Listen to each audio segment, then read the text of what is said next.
Hello and good morning everyone. Sa araw na ito ay gagawin ko na yung second frame niya. So nilalagyan ko siya ng yung mga bakal na pahalang na gano'n. So, para ma-achieve ko yung tamang pantay, yung pinaka-design na bakal niya na nakapahalang, pinagpatong ko siya para yung sukat ay maging parehas. So gawin na natin.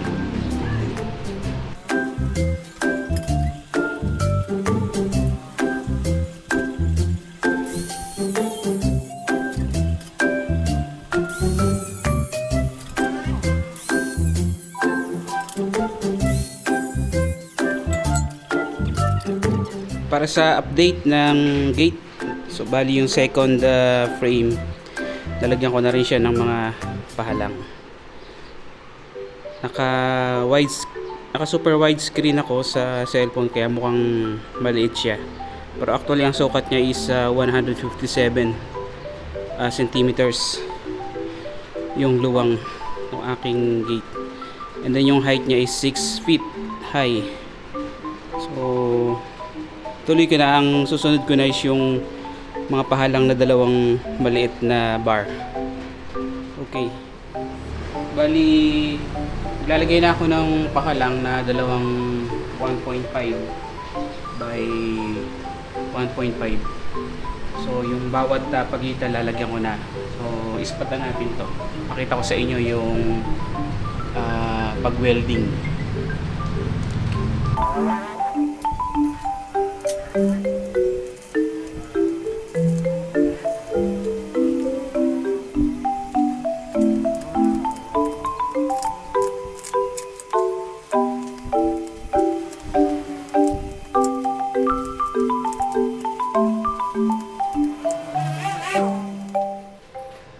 Alright, sa araw na ito ang nagawa ko itong kabilang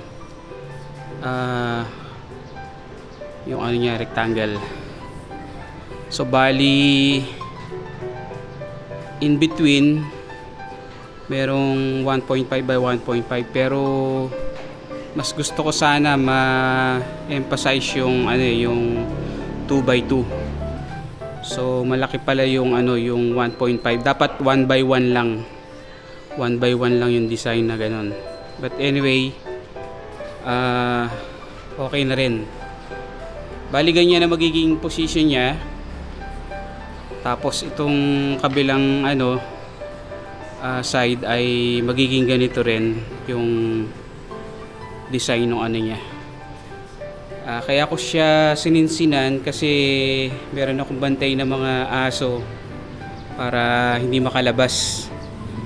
So that's for now. I-update ko na lang uli yung kung ano yung magiging katapusan. Pero sa design ganyan lang kasimple at hindi siya super bigat. Sakto lang din, pero sana yung design pala mga 1 by 1 lang para mas kita yung 2 by 2.